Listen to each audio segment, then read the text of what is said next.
Welcome back to YOKA Leadership Student News. I'm Kai Villanueva. To start us off, we have Melissa Bojorquez, who is going to recap last week's events. Thank you, Kyan. We hope you got a chance to watch the YOKA talent show with your advisory class.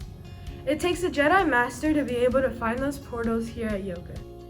The link is now available on the YOKA website if you would like to watch it on your own time with friends and family. Thank you again to all participants, as this would not have been possible without you. The yearbook is now officially on sale at the student store. Get your copy for just $25 and get your friends and teachers to sign it as a souvenir of your year here at YOKA. Last week, we had a successful end of year showcase. Thank you to all the families and students of YOKA who attended. Thank you to the teachers who put together the videos showcasing our work here at YOKA. And most importantly, to the out-of-class staff and admin that put this together and facilitated the event. We have no staff birthdays. Happy birthday to the following dragon.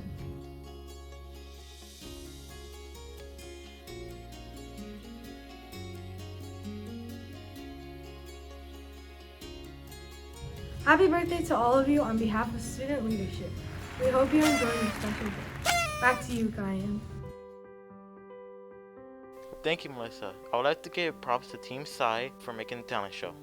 Up next, we have Haiti Mariano, who is going to share some exciting news about the Pentathlon.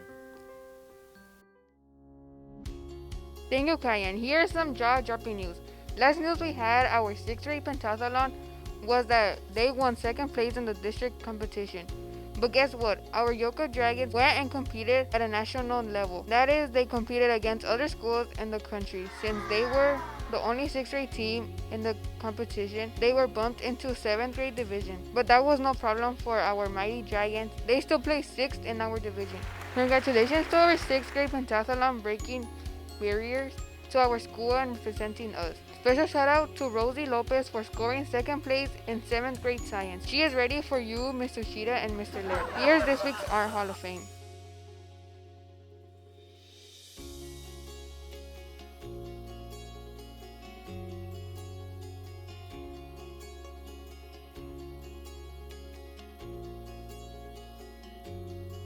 Here is Team Delta with this week's staff interview. Thank you for your time and participating in our staff interview segment. Can you tell us what is your name and your role in our YOKA community? My name is Mr. Thomas, and I am a 6th grade English teacher, and I also teach creative writing and reading intervention. What made you decide to teach? Well, my dad was a teacher, my sister was a teacher, my aunt was a teacher, so I guess you could say I have teaching in my blood. But I remember my high school English teacher, Ms. Tolstra. She had such a great passion for the English language, and she definitely influenced me in becoming an English teacher, and definitely has contributed to my wanting to be an educator. Would you rather go to the past or the future? Though I think it would be really cool to go into the future, I have to choose go back in time. I think it'd be really wonderful to meet with some loved ones again who are no longer with me, and spend special time with them. I think I would really cherish that. Thank you for your time and That's all for me. Back to you, Kaya. Thank you, Haiti, and good job on the pentathlon, all of you. Up next, we have Emmanuel with the hybrid learning schedule and COVID mobile testing.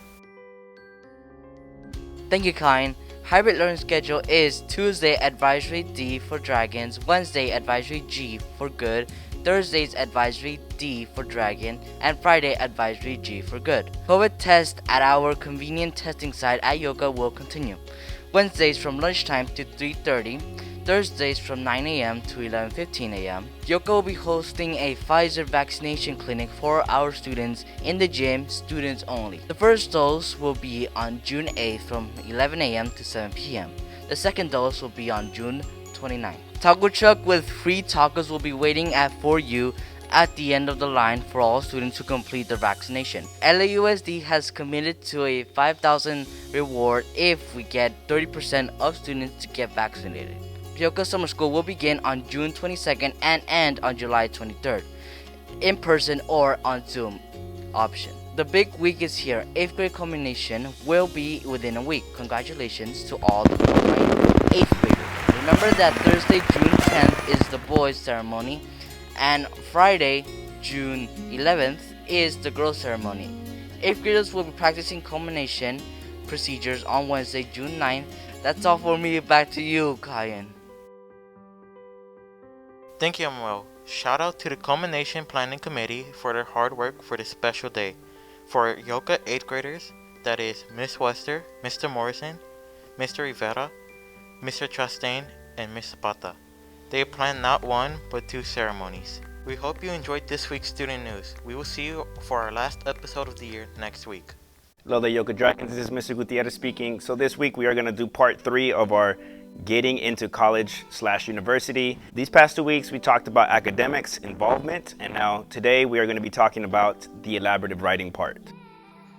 So colleges understand that you are more than just a student going to school, and there's a personal life to you as well. So sometimes there are going to be things that are going on in your own personal life that may have affected your academics, and so it's important that you get that opportunity to kind of explain yourself. The first part is a personal statement in the elaborative writing. Basically, a personal statement is an essay in which you write to explain to colleges what are the different hardships that you went through in life. Again, everyone has their own experiences at home. You're raised differently, and you might have your own obstacles or conditions that you're going through. So my suggestion to you here is when you are writing your essay, there's something that my teacher told me, and that is show, don't tell. Otherwise, don't tell people that you are a hardworking student. Don't tell people that you went through some hardships. You need to tell a story and basically paint the entire story for the readers so they can understand and kind of feel for you in a sympathetic or empathetic way. Sometimes failing grades are due more to a tragic event rather than you not wanting to do your work or taking care of your responsibilities. So again, this is an opportunity for you to explain. And this final part is a letter of recommendation. A letter of recommendation is a document basically where somebody can write about you now. So this is an external perspective of you, of who you are. Somebody's able to vouch for you to kind of talk about the qualities and characteristics that you have. You want to choose somebody with a higher status, and that's why in the last week's episode I did talk about building relationships, because this is where they come in handy. So for example, if you are going to choose between a friend and a principal, you might want to choose a principal because they have a higher status. They take more into consideration what they have to say than a friend to avoid any bias. So this is a supporting document that you can turn in, and then it can also help you out in terms of the different events that occurred in your life. And when these two come together and they're written with quality, it can give you a better edge in applying to college. So this is the last part for our Getting into College/University. Again, if you have any questions, feel free to message me through Schoology or email me at k.gutierrezjanove@lausd.net. Hope you enjoyed this week's student news and have a good day. YOKA will be hosting a Pfizer. I would like to give a props to Team PSI for the talent show. Can I say that part again? COVID tests at our... I would like to give props to Team PSI. And here's some dropping news. Hybrid learning schedule. Oh, wait, should I say? It's a curse, mister. Breaking barriers for our school representative. Tacos with free tacos will be... No, don't take it, mister, don't take it. No. LAUSD has committed to a 50,000... Bruh, your 10th place, your 100th place, 1,000th place. I finally